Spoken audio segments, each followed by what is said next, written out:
പ്രിയദർശിനി സൗജന്യ യാത്രാ പദ്ധതി മൂലമുള്ള കടുത്ത പ്രതിസന്ധി ചൂണ്ടിക്കാട്ടി സ്വകാര്യ ബസ് ഉടമകളുടെ പ്രതിഷേധം തുടരുകയാണ്. അന്തർ സംസ്ഥാന റൂട്ടുകളിലടക്കം യാത്രക്കാർ വൻതോതിൽ കുറഞ്ഞെന്നാണ് ബസ് ഉടമകളുടെ പരാതി.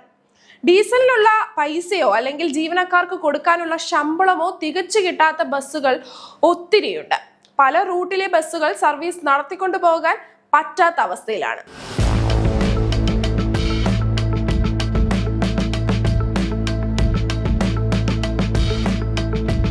UDF സർക്കാരിന്റെ ഏറ്റവും ജനപ്രിയ വാഗ്ദാനങ്ങളിൽ ഒന്നായിരുന്ന സ്ത്രീകൾക്ക് KSRTCയിൽ സൗജന്യ യാത്ര അനുവദിക്കുക എന്നുള്ളത് ഇപ്പോൾ ഒരു തിരിച്ചടിയായി മാറിയിരിക്കുകയാണ്. എന്നാൽ ഈ പ്രിയദർശിനി യാത്രാ പദ്ധതി പ്രഖ്യാപിച്ചതോടുകൂടി വലിയ തോതിൽ തങ്ങൾക്ക് നഷ്ടം സംഭവിക്കുമെന്ന സ്വകാര്യ ബസ് ഉടമകൾ നേരത്തെ തന്നെ പറഞ്ഞിരുന്നതാണ്. അവർ പലതവണ തങ്ങൾക്ക് നേരിടേണ്ടി വരുന്ന നഷ്ടങ്ങളെക്കുറിച്ച് വളരെ വിശദമായി തന്നെ അറിയിക്കുകയും ചെയ്തതാണ്. ഇപ്പോഴിതാ അവർ പ്രത്യക്ഷ സമരത്തിലേക്ക് പോവുകയാണ്. 2026 ജൂൺ 8-ാം തീയതി, അതായത് വരുന്ന ചൊവ്വാഴ്ച 3 ജില്ലകളിൽ സമ്പൂർണ്ണമായി സർവീസ് നിർത്തിവെക്കുമെന്നാണ് ഇപ്പോൾ പ്രൈവറ്റ് ബസ് ഓപ്പറേറ്റേഴ്സ് അസോസിയേഷൻ അറിയിച്ചിരിക്കുന്നത്. പത്തനംതിട്ട, കൊല്ലം, കോട്ടയം ഈ 3 ജില്ലകളിലാണ് 8-ാം തീയതി സമ്പൂർണ്ണമായി പ്രൈവറ്റ് ബസ് സർവീസുകൾ നിർത്തിവെക്കുന്നത്. ഈ 3 ജില്ലകളിലും വലിയ തോതിൽ പ്രൈവറ്റ് ബസിന്റെ സാന്നിധ്യമുള്ള ജില്ലകളാണ്. താരതമ്യേന കുറവ് കൊല്ലത്താണെന്ന് പറയാം. പത്തനംതിട്ടയും കോട്ടയത്തും വളരെയധികം, പ്രത്യേകിച്ച് പാലാ മേഖലയിലൊക്കെ അടക്കം വലിയ തോതിൽ സ്വകാര്യ ബസ്സുകളെ ആശ്രയിച്ചാണ് പലരും യാത്ര ചെയ്യുന്നത്. അതുകൊണ്ട് തന്നെ 8-ാം തീയതിയിലെ ഈ ഒരു പണിമുടക്ക് ലക്ഷക്കണക്കിന് പേരെ ബാധിക്കുമെന്നുള്ള കാര്യത്തിൽ സംശയമില്ല. രണ്ടാമത്തെ കാര്യം, ഈ പ്രൈവറ്റ് ബസ് ഓപ്പറേറ്റേഴ്സ് അസോസിയേഷൻ പറയുന്ന ഒരു കാര്യമാണ്, ഈ 3 ജില്ലകളിൽ ഒരു സൂചനാ പണിമുടക്ക് എന്ന നിലയിലാണ് 8-ാം തീയതി പണിമുടക്കുന്നത്. അതായത് സമ്പൂർണ്ണമായി സർവീസ് നിർത്തിവെച്ചുകൊണ്ട് പണിമുടക്കുന്നു. അതിനുശേഷം പിന്നീട് ഈ മാസം 20 മുതൽ 26-ാം തീയതി വരെ ബസ് ഉടമകളും ബസ് ജീവനക്കാരും ചേർന്നുകൊണ്ട് ഒരു സമരം നടത്തും. നീണ്ടു നിൽക്കുന്ന ഒരു സമരം സെക്രട്ടേറിയറ്റിന് മുന്നിൽ നടത്തുന്നുണ്ട്. ഈ നിലയിൽ 12,000-ഓളം സ്വകാര്യ ബസ് സർവീസുകളാണ് കേരളത്തിൽ ആകെയുള്ളത് എന്നാണ് കണക്കുകൂട്ടൽ. അതിലെ 900 ബസ് സർവീസുകൾ നഷ്ടത്തിലാണെന്നാണ് ബസ് ഉടമകൾ പറയുന്നത്.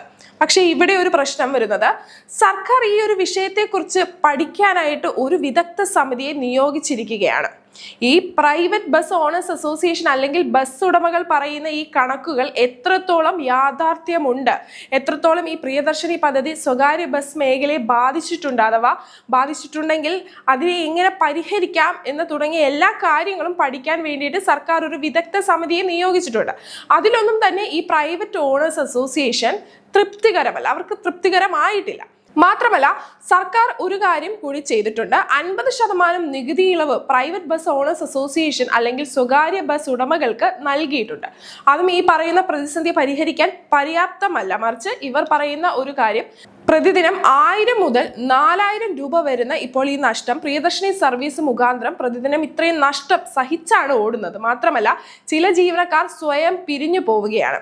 അവർക്ക് നേരത്തെ 1200 രൂപ കിട്ടുന്ന സ്ഥലത്ത് ഇപ്പോൾ വളരെ തുച്ഛമായ തുകയാണ് കിട്ടുന്നത്. അതുകൊണ്ട് പലരും ഈ മേഖല വിട്ടു പോകുന്നുണ്ട്.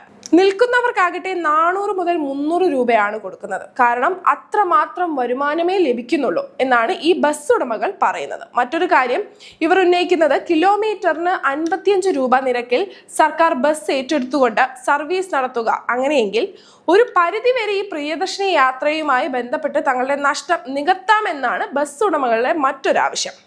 പ്രിയദർശിനി യാത്ര ആരംഭിച്ച് ജൂൺ 15-നാണല്ലോ. നമുക്കറിയാം, കഴിഞ്ഞ ദിവസം ഗതാഗത മന്ത്രി CP ജോൺ പറഞ്ഞത് ഇത് എല്ലായിടത്തും ബാധിക്കുന്ന ഒന്നല്ല. ബസ് ഓണേഴ്സ് അസോസിയേഷൻ അല്ലെങ്കിൽ ബസ് ഉടമകൾ പറയുന്ന കാര്യം, അതായത് തങ്ങളുടെ വരുമാന നഷ്ടം വലിയ തോതിൽ ഉണ്ടാകുന്നു എന്നുള്ളതാണ്. എല്ലായിടത്തുമല്ല, ചില ഭാഗങ്ങളിൽ മാത്രമാണ് ഈ ഒരു വിഷയം നിലനിൽക്കുന്നത്. KSRTCക്ക് സമാന്തരമായ പ്രൈവറ്റ് ബസ് ഓടുന്ന ചില റൂട്ടുകളിൽ മാത്രമാണ് ഈ പ്രശ്നമുള്ളതെന്നാണ് അദ്ദേഹം പറയുന്നത്. അതേക്കുറിച്ച് പഠിക്കുകയും അവിടെ എന്താണ് പ്രശ്നം എന്ന് വിലയിരുത്തുകയും അതിന് പരിഹാരം തേടുകയും ചെയ്യുക എന്നുള്ളതാണ് ഈ വിദഗ്ധ സമിതിയുടെ ഉദ്ദേശമെന്നും അദ്ദേഹം പറയുന്നുണ്ട്. മാത്രമല്ല, എല്ലായിടത്തും ഇത് ബാധകമല്ല, വളരെ കുറച്ച് ഭാഗത്ത് മാത്രമേ ഇത് ബാധകമാകുന്നുള്ളൂ എന്നാണ് അദ്ദേഹം പറയുന്ന മറ്റൊരു കാര്യം. ഈ ഉൾഗ്രാമങ്ങളിലൊക്കെ ചെല്ലുമ്പോൾ അവിടെ ഈ KSRTCയുടെ ഓർഡിനറി സർവീസിന്റെ അഭാവം കൃത്യമായി തന്നെ നമുക്ക് ബോധ്യപ്പെടുമെന്ന് അദ്ദേഹം കഴിഞ്ഞ ദിവസം ഒരു വാർത്താ സമ്മേളനത്തിൽ പറഞ്ഞിരുന്നു.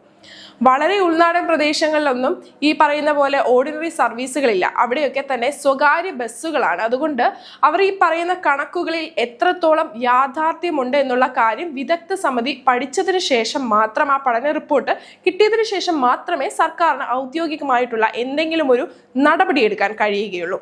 അതേസമയം സ്വകാര്യ ബസ് ഉടമകൾ പറയുന്നത് ഇപ്പോൾ തന്നെ ഞങ്ങളെ സിറ്റിയിലും അതേപോലെ ഈ ഗ്രാമങ്ങളിലും അടക്കം നഗര ഗ്രാമ ഭേദമന്യേ തങ്ങളെ വലിയ തോതിൽ ഇത് ബാധിച്ചിട്ടുണ്ട് എന്നതാണ്. അതുകൊണ്ട് തന്നെ പണിമുടക്കല്ലാതെ തങ്ങളുടെ മുന്നിൽ യാതൊരു മാർഗവും ഇല്ല എന്നാണ്. ഇനിയും ശക്തമായിട്ടുള്ള പണിമുടക്കാണ് നടക്കാൻ പോകുന്നത്. ഇപ്പോൾ നിലവിൽ പത്തനംതിട്ട, കൊല്ലം, കോട്ടയം എന്നീ ജില്ലകളിൽ 8-ാം തീയതി പണിമുടക്കുന്നു. അതിനുശേഷം പിന്നീട് 20 മുതൽ 26 വരെ സെക്രട്ടേറിയറ്റിന് മുന്നിൽ ബസ് ഉടമകളുടെയും അതുപോലെ ജീവനക്കാരുടെയും സമരം നടക്കുന്നു. മറ്റൊരു കാര്യം കൂടി പറയുന്നുണ്ട്. സമാന നിലയിൽ തന്നെ ഓട്ടോറിക്ഷ ഉടമകളും ഓട്ടോറിക്ഷ ഡ്രൈവർമാരും ടാക്സി രംഗത്ത് പ്രവർത്തിക്കുന്നവരും തങ്ങളെ പോലെ തന്നെയാണ്. പ്രിയദർശിനി മൂലമുള്ള നഷ്ടം അവരും അനുഭവിക്കുന്നുണ്ട്. അതുകൊണ്ട് അവരുടെ ഒരു സംയുക്ത യോഗം കൂടി വിളിച്ചു ചേർത്തുകൊണ്ട് ഭാവി സമര പരിപാടികൾ ആവിഷ്കരിക്കും. കാരണം തങ്ങൾക്ക് നേരിടേണ്ടി വരുന്ന നഷ്ടം പോലെ തന്നെ ഓട്ടോറിക്ഷ, ടാക്സി ജീവനക്കാർക്കും ഈ നഷ്ടം നേരിടുന്നുണ്ട്. അതുകൊണ്ട് തുല്യ ദുഃഖിതരായിട്ടുള്ള ഈ 3 പേർ ചേർന്ന് സ്വകാര്യ ബസ് ഉടമകളും ടാക്സി ഓടിക്കുന്നവരും ഓട്ടോറിക്ഷ ഡ്രൈവർമാരും അടക്കമുള്ള ഒരു വലിയ വിശാലമായിട്ടുള്ള ഒരു യോഗം കൂടിക്കൊണ്ട് ഭാവി പരിപാടികൾ തീരുമാനിക്കും. അങ്ങനെയെങ്കിൽ കേരളത്തെ കാത്തിരിക്കുന്നത് ഈ പറയുന്ന ഒരു ഗതാഗത സ്തംഭനമായിരിക്കും എന്നുള്ള കാര്യത്തിൽ ഉറപ്പാണ്. ഈ 3 ജില്ലകളിലാണ് ഇപ്പോൾ ആദ്യത്തെ സമരം നടക്കുന്നത്. പത്തനംതിട്ട, കൊല്ലം, കോട്ടയം ജില്ലകളിൽ. ഇനി പരിപാടികൾ അടുത്ത ജില്ലകളിലേക്ക് ഇത് ഒരുപക്ഷെ അവർ വ്യാപിപ്പിക്കാനും സാധ്യതയുണ്ട്. നേരത്തെ പറഞ്ഞതുപോലെ ഓട്ടോയും ടാക്സിയും കൂടെ കൂട്ടിച്ചേർത്തുകൊണ്ട് മറ്റ് ജില്ലകളിലേക്ക് കൂടി ഇത് വ്യാപിപ്പിച്ചാൽ തീർച്ചയായും കേരളത്തിന്റെ ഗതാഗത മേഖല തന്നെ വലിയ തോതിൽ സ്തംഭിക്കും എന്നുള്ള കാര്യം ഉറപ്പാണ്.